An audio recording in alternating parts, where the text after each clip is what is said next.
ನಂಜಣ್ಣನವರು ಇದ್ದಾರೆ, ನಮ್ಮ ಸುಮಾರು ರಾಮೂರ್ತಿ ಅವರು, ಎಲ್ಲ ಮುಖಂಡರುಗಳು ಇದ್ದಾರೆ. ಎಲ್ಲ ಮುಖಂಡರುಗಳನ್ನೇ ಕರೆದಿರೋದ್ರಿಂದ ನೀವೆಲ್ಲ ಪಿಲ್ಲರ್ಸ್ ಇಲ್ಲ ಅಂದ್ರೆ ರೂಪ ಇಲ್ಲ.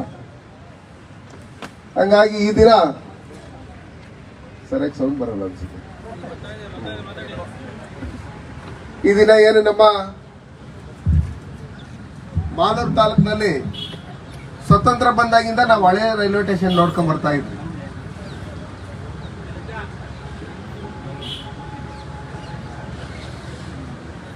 ಏನಾದ್ರೂ ಒಂದು ಬದಲಾವಣೆ ತರಬೇಕು ಅಂತ ನೀವು ಸ್ವತಂತ್ರ ಬಂದಿದ್ದಾದ್ಮೇಲೆ ಮೊದಲನೇ ಬಾರಿಗೆ ಕೋಲಾರ ಲೋಕಸಭಾ ಕ್ಷೇತ್ರದಿಂದ ಭಾರತೀಯ ಜನತಾ ಪಾರ್ಟಿಯ ಲೋಕಸಭಾ ಸದಸ್ಯನಾಗಿ ನನ್ನನ್ನು ಆಯ್ಕೆ ಮಾಡಿ ಈ ತಾಲೂಕಿನವರೇ ನಮ್ಮ ಹುಡುಗ ನಮ್ಮನೆ ಮಗ ಹೆಚ್ಚಿಗೆ ಓಟ್ ಹಾಕ್ಸ್ಬೇಕು ಗೆಲ್ಸ್ಬೇಕು ಅಂತೇಳಿ 37,000 ಓಟ್ ಲೀಡ್ ಕೊಟ್ರಿ ಮಾಲೂರು ತಾಲೂಕಿಂದ. ಅದಕ್ಕೆ ನಾನು ಸದಾ ನಿಮ್ಗೆ ಚಿರುಣಿ ಆಗಿರ್ತೀನಿ. ವಸಂತ್ ಬರ್ಬೋದಪ್ಪ, ನೀನು ಇಲ್ಲಿ ಬಂದು ಕುತ್ಕೊಂಬೋದು, ಏನ್ ಪರವಾಗಿಲ್ಲ. MLA ಅವ್ರು ನೋಡಿದ್ರೆ ಏನಾಗಲ್ಲ, ಬಾ ಬಾ.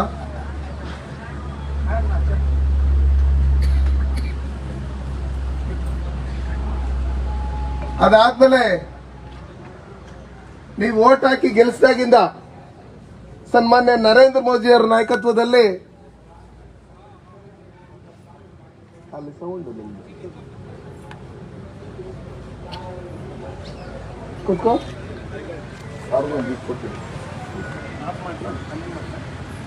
ನಮ್ಮ ಸರ್ಕಲ್ ಇನ್ಸ್ಪೆಕ್ಟರ್ ಆದಂತ ವಸಂತರವರಿಗೆ ನಿಮ್ಮೆಲ್ಲರ ಪರವಾಗಿ ಸ್ವಾಗತವನ್ನು ಬಯಸ್ತಾ ಇದ್ದೀನಿ.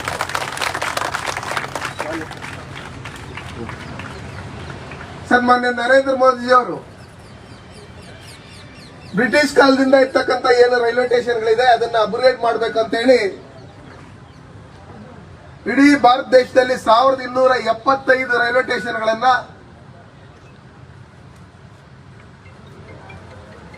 ಹೈಟೆಕ್ ರೈಲ್ವೆ ಸ್ಟೇಷನ್ ಮಾಡಬೇಕು ಅಂತ ಹೇಳಿ ಹಿಂದೆ ಒಂದು ವರ್ಷಕ್ಕಿಂದೆ ಯಾವ ತರ ಇತ್ತು Malur railway station, Bangarapete railway station, ಇದನ್ನೆಲ್ಲ ನೀವು ನೋಡಿದ್ದೀರಿ. ಆದ್ರೆ ಇವತ್ತು ನೀವು ಈ ಟಿವಿ ನೋಡ್ತಾ ಇದ್ದೀರಿ, ಮುಂದೆ ಯಾವ ತರ ಬರುತ್ತೆ ರೈಲ್ವೆ ಸ್ಟೇಷನ್ ಅನ್ನೋ ಲೆಕ್ಕಾಚಾರದಲ್ಲಿ. ಸ್ವಲ್ಪ ಸೈಡ್ ಬಂದ್ಬಿಡಿ. ಇಲ್ಲಿ ನೋಡ್ತಾ ಇದ್ದೀರಲ್ಲ, ಅಲ್ಲೂ ಬರ್ತಾ ಇದೆ, ಇಲ್ಲೂ ಬರ್ತಾ ಇದೆ, ನಾನು ಇಲ್ಲಿ ನೋಡ್ತಾ ಇದ್ದೀನಿ. ಸೀನಿಯರ್ ಸಿಟಿಸನ್ ಇದ್ ಕಡೆಯಿಂದ ಆ ಕಡೆ ಹೋಗ್ಬೇಕಾದ್ರೆ ಹತ್ತಿ ಹೋಗ್ಬೇಕು, ರೈಲ್ವೆಗೆ ಹಳ್ಳಿ ದಾಟಬೇಕು, ತುಂಬಾ ಕಷ್ಟ ಆಗುತ್ತೆ. ಸುತ್ತ ಕಾಂಪೌಂಡ್ ಇಲ್ಲ, ಯಾರಂದ್ರೆ ಅವ್ರು ಒಳಗಡೆ ಬರ್ತಾರೆ. ಇದೆಲ್ಲ ನಮ್ಮಲ್ಲಿ ಸ್ಥಳೀಯ ಮುಖಂಡಗಳು ನೀವೆಲ್ಲ ಮತ್ತೆ ನಮ್ಮ ವೇದಿಕೆ ಮೇಲೆ ಇರ್ತಕ್ಕಂಥ ನಮ್ಮ TB ಕೃಷ್ಣಣ್ಣರ್ ಇರ್ಬೋದು, ರಘುವಣ್ಣರ್ ಇರ್ಬೋದು, ಚಿನ್ಸಾಮಗೌಡ ಇರ್ಬೋದು, ತಬ್ಲಾ ನಾರಾಯಣಸ್ವಾಮಣ್ಣ ಇರ್ಬೋದು, ನಮ್ಮ ಯಮರಣ್ಣರು ಇರ್ಬೋದು. ಅದಾದ್ಮೇಲೆ ನಮ್ಮ 91-92 ಇಸ್ವಿಯಲ್ಲೇ ಲೋಕಸಭಾ ಸದಸ್ಯರಾಗಬೇಕಾಗಿತ್ತು ಅವರು. ನಮ್ಮೆಲ್ಲರ ಹಿರಿಯವರು ಹನುಮಪ್ಪಣ್ಣವರು, ನಮ್ಮ ಆಲೂಗಡ್ಡೆ ಮಂಜಣ್ಣ,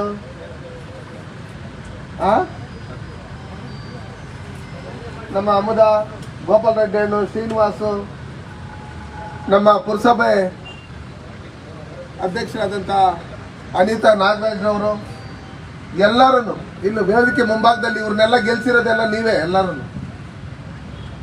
ಎಲ್ಲರದ್ದು ಬೇಡಿಕೆ ಐತೆ ಏನಾದ್ರು ಮಾಡಬೇಕು ಅಂತ.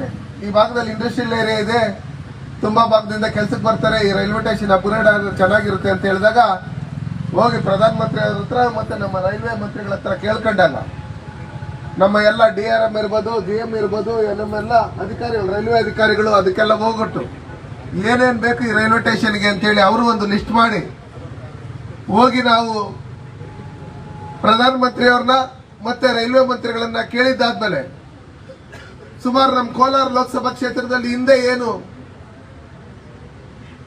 ರೈಲ್ವೆ ಮಂತ್ರಿಗಳಾಗಿದ್ರು CP ನಾಗರಾಜಣ್ಣ, ಮೇಲೆ ಬಂದ್ಬಿಡ್ರಿ ನೀವು, ಬಾಣ ಇಲ್ಲಿ ಇರ್ಲಿ, ಬಾಣ ಇಲ್ಲಿ ಮುಂದೆ ಬನ್ನಿ.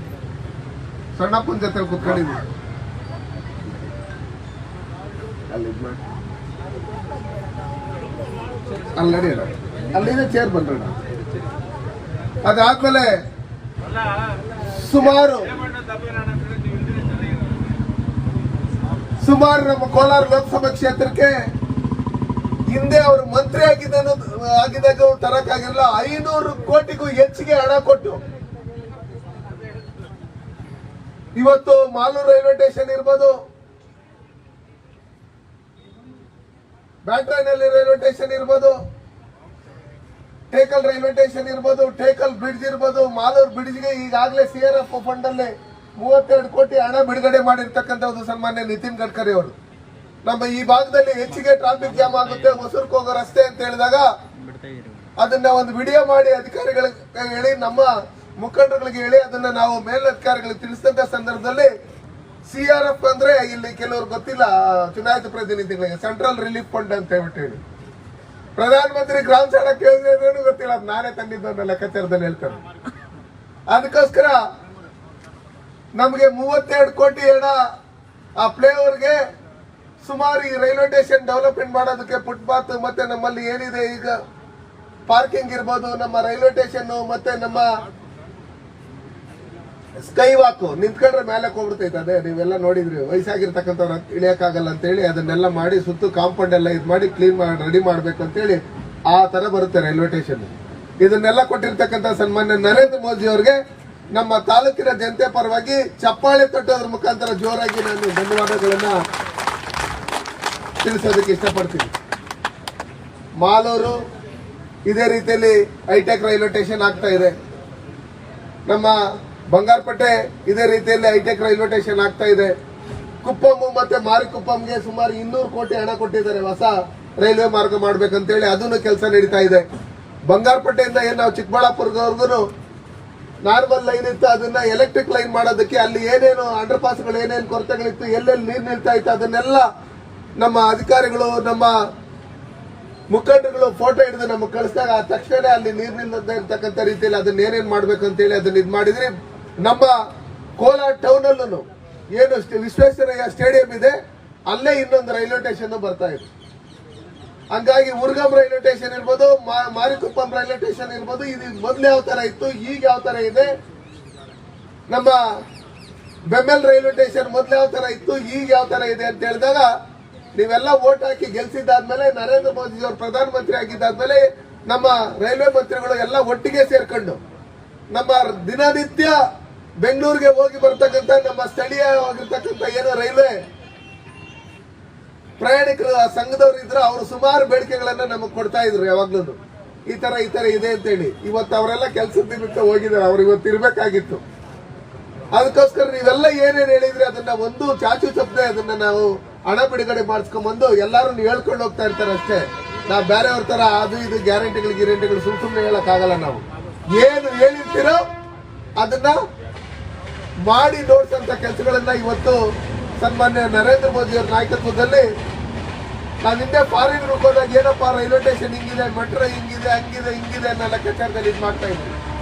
ಇವತ್ತು ಒಂದೇ ಭಾರತ್ ಟ್ರೈನ್ ಏನಿದೆ ಅದನ್ನ ನಾನು ಇಲ್ಲಾಂದ್ರೆ ಬೆಂಗಳೂರು ಬಿಟ್ಟಿದ್ದಾದ್ಮೇಲೆ ಇಲ್ಲ ಮಾಲೂರಲ್ಲಾದ್ರೂ ನಿಲ್ಲಿಸ್ಬೇಕು, ಇಲ್ಲಾಂದ್ರೆ ಬಂಗಾರಪೇಟೆಲ್ಲಾದ್ರೂ ನಿಲ್ಲಿಸ್ಬೇಕು, ನಮ್ಮ ಜಿಲ್ಲೆಯಲ್ಲಿ ನಿಲ್ಲಿಸಲೇಬೇಕು ಅಂತ ಹೇಳಿ ಇವತ್ತು ನಾನು ರೈಲ್ವೆ ಮಂತ್ರಿಗಳಿಗೆ ನಾನು ಅವ್ರ ಮನವಿಯನ್ನ ಕೊಟ್ಕೊಂಡಿದ್ದೀನಿ. ಯಾಕಂದ್ರೆ ನಮ್ಮ ಕೋಲಾರ ಜಿಲ್ಲೆಯಲ್ಲಿ ಒಂದು ಜಾಗದಲ್ಲಿ ನಿಲ್ಲಿಸಿದಾಗ ನಮ್ಗೆ ಸ್ಥಳೀಯವಾಗಿರ್ತಕ್ಕಂಥವ್ರು ಏನ್ ಮೈಸೂರಿಂದ ಬರ್ತಾರೆ ಅವರು ಇಲ್ಲಿ ಇಳಿದು, ಇಲ್ಲಾಂದ್ರೆ ಚೆನ್ನೈಯಿಂದ ಬರ್ತಕ್ಕಂಥವ್ರು ಇಳಿದು ಇಲ್ಲಿ ಪಕ್ಕದ ತಾಲೂಕುಗಳಿಗೆ ಹೋಗೋದಕ್ಕೆ ಅನುಕೂಲ ಆಗುತ್ತೆ.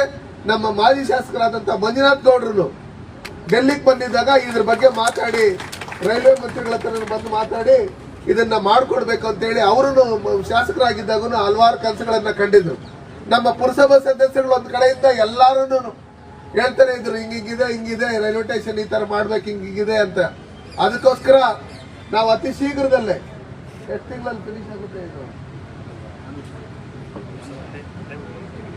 1 ವರ್ಷದಲ್ಲಿ ನೀವು ಟಿವಿಗಳಲ್ಲಿ ಏನ್ ನೋಡ್ತಾ ಇದ್ರಿ ಆ ರೈಲ್ವೆ ಸ್ಟೇಷನ್ ಇಲ್ಲಿ ರೆಡಿ ಆಗಿರುತ್ತೆ.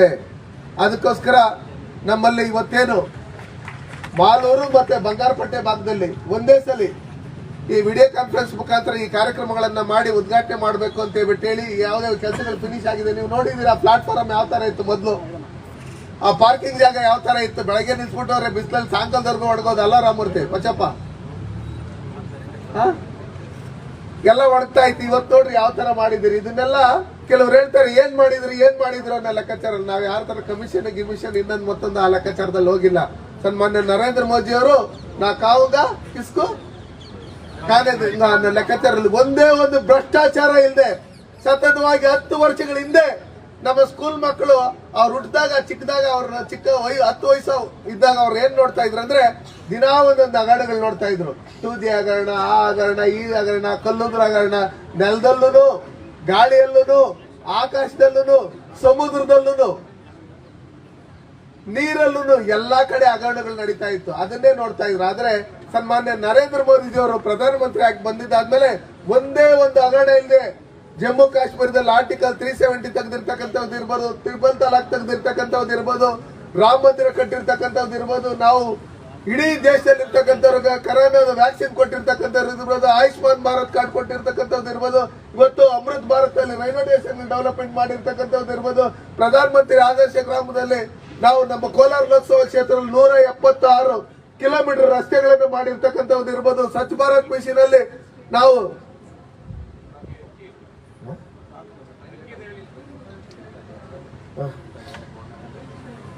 ಅದಕ್ಕೋಸ್ಕರ ನಮ್ಮಲ್ಲಿ ಜಲ್ ಜೀವನ್ ಮಿಷನ್ ಅಲ್ಲಿ ಇವತ್ತೇನು ಪ್ರತಿ ಹಳ್ಳಿಗಳಲ್ಲಿ ಮನೆ ನಲ್ಲಿ ಮುಖಾಂತರ ನೀರು ಕೊಡ್ಬೇಕಂತ ಹೇಳಿ ಕೆಲಸಗಳು ನಡೀತಾ ಇದೆ.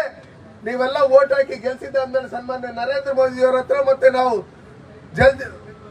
ನೀರಾವರಿ ಮಂತ್ರಿಗಳ ಹತ್ರ ಕೇಳ್ಕೊಂಡಾಗ ನಮ್ಮ ಕೋಲಾರ ಲೋಕಸಭಾ ಕ್ಷೇತ್ರಕ್ಕೆ 1880 ಕೋಟಿ ಹಣ ಬಿಡುಗಡೆ ಮಾಡಿ ಇವತ್ತು ಹಳ್ಳಿಯಲ್ಲಿ ಮನೆ ನಲ್ಲಿ ಮುಖಾಂತರ ನೀರು ಕೊಡುವಂತ ಕೆಲಸಗಳನ್ನ ಮಾಡ್ತಾ ಇದ್ರಿ. ಇವತ್ತು ಕೋಲಾರ ಡೆವಲಪ್ಮೆಂಟ್ ಮಾಡೋದಕ್ಕೆ ರಸ್ತೆಗಳಿಗೆ ಇನ್ನೊಂದು ಮತ್ತೊಂದು ಹಣ ಬಿಡುಗಡೆ ಮಾಡಿರ್ತಕ್ಕಂಥದ್ದು ಅಂದಿನ ಮುಖ್ಯಮಂತ್ರಿಗಳಾಗಿದ್ದಂತ ಯಡಿಯೂರಪ್ಪ, ಹಿಂದಿನ ಮತ್ತೆ ಬಸವರಾಜ ಬೊಮ್ಮಾಯಿರವರು.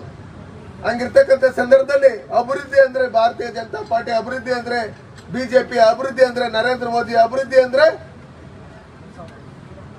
ಆ ಲೆಕ್ಕಾಚಾರದಲ್ಲಿ ನಾವು ಕೆಲಸ ಮಾಡ್ಕೊಂಡು ಬಂದಿದ್ದೀರಿ. ಅದಕ್ಕೋಸ್ಕರ ಇವತ್ತೇನು ನಾನು ಬಂಗಾರಪೇಟೆ ರೈಲ್ವೆ ಸ್ಟೇಷನ್ಗೆ ಹೋಗ್ಬೇಕು, ನೀವೆಲ್ಲ ಮುಖಂಡರು ಇಲ್ಲೇ ವೇದಿಕೆ ಮೇಲೆ ಇರಬೇಕು, ಇಲ್ಲೇ ಕೂತಿರ್ಬೇಕು. ಸನ್ಮಾನ್ಯ ನರೇಂದ್ರ ಮೋದಿ ಅವರು ವಿಡಿಯೋ ಕಾನ್ಫರೆನ್ಸ್ ಮುಖಾಂತರ ನಿಮ್ಮ ಹತ್ರ ಮಾತಾಡ್ತಾರೆ. ಅದಕ್ಕೋಸ್ಕರ ನಾನು ಹೋಗಿದ್ದೀನಿ ಅಂತ ಹೇಳ್ಬಿಟ್ಟು ಹೇಳಿ ನೀವು ಎದ್ದು ಹೋಗ್ಕೊಡುದು ಯಾವುದೇ ಕಾರಣಕ್ಕೂ. ಆವಾಗ ನಾವು ಬಂಗಾರಪೇಟೆ ಮಾಲೂರಿಗೆ ಇಷ್ಟೆಲ್ಲ ಹಣ ತಂದು ಇಷ್ಟೆಲ್ಲ ಅಭಿವೃದ್ಧಿ ಕೆಲಸಗಳು ಮಾಡಿದಾಗ ನೀವು ಅದಕ್ಕೆ ಸರಿಯಾಗಿ ಬೆಲೆ ಕೊಟ್ಟಿಲ್ಲ ಅನ್ನೋ ಲೆಕ್ಕಾಚಾರದಲ್ಲಿ ತಿಳ್ಕೊಬೇಕಾಗುತ್ತೆ. ನಮ್ಮ ಜೀವನದಲ್ಲಿ ಎಷ್ಟೋ ವರ್ಷಗಳು, ಎಷ್ಟೋ ತಿಂಗಳುಗಳು ನಾವು ವೇಸ್ಟ್ ಆಗಿ ಟೈಮ್ ಪಾಸ್ ಮಾಡ್ಬಿಟ್ಟಿದ್ದೀವಿ.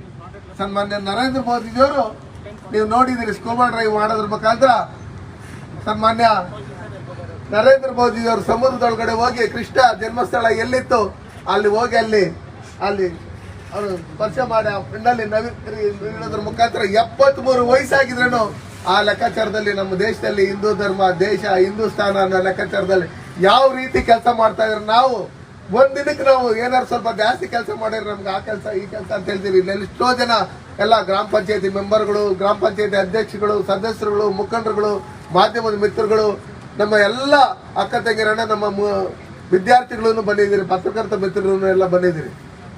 ನೀವಿಷ್ಟೇ ಸನ್ಮಾನ್ಯ ನರೇಂದ್ರ ಮೋದಿಯವರು ಇವತ್ತು ಯಾವುದೇ ಹಳ್ಳಿಗಳಲ್ಲಿ ಹೋದ್ರೆ, ಎಲ್ಲೇ ಹೋದ್ರೆ ಮೋದಿ ಮೋದಿ ಮೋದಿ ಮೋದಿ ಮೋದಿ ಅಂತ ಹೇಳ್ತಾ ಇರ್ತಾರೆ. ಏನಕ್ಕೋಸ್ಕರ ಹೇಳ್ತಾರೆ ಅಂದ್ರೆ ಅವ್ರು ಒಳ್ಳೆ ಕೆಲಸ ಮಾಡಿರೋದಕ್ಕೆ. 500 ವರ್ಷಗಳು ಕಾಯ್ಬೇಕಾಗಿತ್ತು, ಲಕ್ಷಾಂತರ ಜನ ಬಲಿದಾನ ಆಗಿದ್ದಾದ್ಮೇಲೆ ನಮ್ಮಲ್ಲಿ ಸನ್ಮಾನ್ಯ ನರೇಂದ್ರ ಮೋದಿ ಅವರ ನಾಯಕತ್ವದಲ್ಲಿ ನಮ್ಮಲ್ಲಿ ಏನು ಅಯೋಧ್ಯೆಯಲ್ಲಿ ಶ್ರೀರಾಮ ಮಂದಿರ ಪ್ರಾಣ ಪ್ರತಿಷ್ಠೆ ಆಗಿದ್ದಾದ್ಮೇಲೆ ನಾನು ಲಾಸ್ಟ್ ಟೈಮ್ ಮನೆಗೆ ಹೋಗಿದ್ದೆ ಒಂದು ಕಳೆದ ವಾರ. ಹೋದಂತ ಸಂದರ್ಭದಲ್ಲಿ ನನಗೊಂದು ಸಿಕ್ಕದಂತ ಸೌಭಾಗ್ಯ ಏನಂದ್ರೆ ದೇವ್ರನ್ನ, ಮೆರವಣಿಗೆ ದೇವ್ರನ್ನ ಪಲ್ಲಕ್ಕಿ ನೆತ್ಕೊಂಡು ದೇವಸ್ಥಾನದ್ದು ಸುತ್ತು ಏನು ಪ್ರದಕ್ಷಿಣೆ ಮಾಡಿದ್ರ ಅವಕಾಶ ಸಿಕ್ತು. ಅದೆಲ್ಲ ನೀವು ಕೊಟ್ಟಿರ್ತಕ್ಕಂಥ ನಮಗೇನು ವೋಟ್ ಹಾಕಿ ನನ್ನನ್ನು MP ಮಾಡಿದಿರಿ, ಅಲ್ಲಿ ಹೋಗಿ ಆ ದೇವಸ್ಥಾನದಲ್ಲಿ ನೀವು ಕೊಟ್ಟಿರ್ತಕ್ಕಂಥ ಕೋಟಲ್ಲಿ ನಾವು ಆ ಇದರಲ್ಲಿ ಹೋಗಿ ದೇವ್ರ ದರ್ಶನ ಮಾಡೋದಕ್ಕೆ ನಿಮ್ಮೆಲ್ಲರಿಗೂ ಆ ದೇವರು ಒಳ್ಳೇದು ಮಾಡಲಿ. ನಮ್ಮ ಕೋಲಾರ ಲೋಕಸಭಾ ಕ್ಷೇತ್ರದಲ್ಲಿ ಮತ್ತೆ ನಮ್ಮ ಏನು NDA ಮೈತ್ರಿಕೂಟದ ಅಭ್ಯರ್ಥಿ ಗೆದ್ದು ನಮ್ಮಲ್ಲಿ 3ನೇ ಬಾರಿ ಈ ದೇಶದ ಪ್ರಧಾನಮಂತ್ರಿಯಾಗಿ ಸನ್ಮಾನ್ಯ ನರೇಂದ್ರ ಮೋದಿಯವರು ಆಗಬೇಕು. ಈ ದೇಶ ಇನ್ನಷ್ಟು ಬಲಿಷ್ಠ ಆಗಬೇಕು. ಆ ನಿಟ್ಟಿನಲ್ಲಿ ನಾವು ನೀವೆಲ್ಲರೂ ಸೇರಿ ಕೆಲಸ ಮಾಡೋಣ. ನಮ್ಮ ರೈಲ್ವೆ ಇಲಾಖೆಯಲ್ಲಿ ಮತ್ತೆ ರೈಲ್ವೆ ಅಧಿಕಾರಿಗಳು ಈ ಕಾರ್ಯಕ್ರಮವನ್ನು ಏನು ಇಷ್ಟೊಂದು ಅಚ್ಚುಕಟ್ಟಾಗಿ ಮಾಡಿರೋದಕ್ಕೆ ಅವ್ರಿಗೂ ನಿಮ್ಮೆಲ್ಲರ ಪರವಾಗಿ ಧನ್ಯವಾದಗಳನ್ನು ಹೇಳ್ತಾ, ಎಲ್ಲ ಇನ್ನು ಉಳಿದ ಅಧಿಕಾರಿಗಳು ನಿಮ್ಮ ಜೊತೆಲಿ ಇರ್ತಾರೆ. ತದನಂತರ ನಮ್ಮ ಮುಖಂಡರುಗಳನ್ನು ಈ ಕಾರ್ಯಕ್ರಮವನ್ನು ಕುರಿತು ಸನ್ಮಾನ್ಯ ನರೇಂದ್ರ ಮೋದಿ ಅವರು ಮಾತಾಡಿದಾದ್ಮೇಲೆ ಮಾತಾಡ್ತಾರೆ. ದಯವಿಟ್ಟು ನೀವು ಯಾರು ಹೋಗ್ಬೇಡಿ. ಕೃಷ್ಣಣ್ಣ ಯಾರು ಹೋಗ್ಕೊಡ್ದು ಹೋಗಲ್ಲ ತಾನೆ? ಯಾರ್ಯಾರು ಹೋಗಲ್ಲ ಕೈ ಎತ್ತಿರಿ ನೋಡಲಿ. ಅಂದ್ರೆ ಎಲ್ಲ ಓದ್ತೀರಿ ಅಂತ ಕೈಯೇ ಎತ್ತಿಲ್ಲ ನೀವು ಎಷ್ಟೊಂದು ಜನ, ಅಂದ್ರೆ ಹೋಗ್ಬಿಡ್ತೀರಿ ಅಂತ. ನರೇಂದ್ರ ಮೋದಿ ಅವ್ರು ಮಾತಾಡಂತವ್ದು ಅಲ್ಲಿ ದೊಡ್ಡ ಸ್ಕ್ರೀನ್ ಹಾಕಿ ಇಲ್ಲಿ ಇದಾಕಿರೋದ್ರಿಂದ ದಯವಿಟ್ಟು ನೀವೆಲ್ಲ ಕೂತು ನೋಡ್ತಾ ಇರಬೇಕು. ಎಲ್ಲ ಕಡೆ ಲೈವ್ ಇದೆ ಇದು. ನಮ್ಮಲ್ಲಿ ಎಷ್ಟು ರೈಲ್ವೆ ಸ್ಟೇಷನ್ಗಳು ಇವತ್ತು ಸುಮಾರು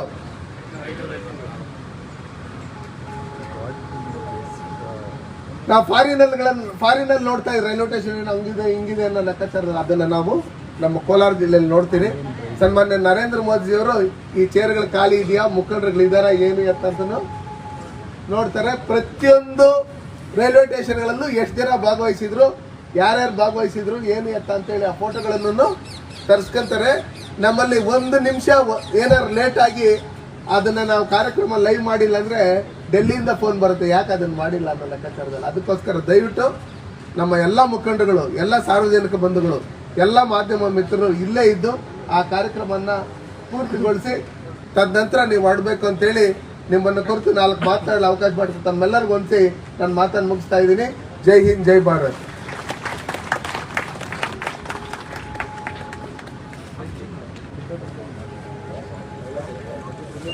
ಮಹಿಳಾ ಮೋರ್ಚಾ ಅಧ್ಯಕ್ಷರಾದ ಪದ್ಮಾವತಿ ಅವರು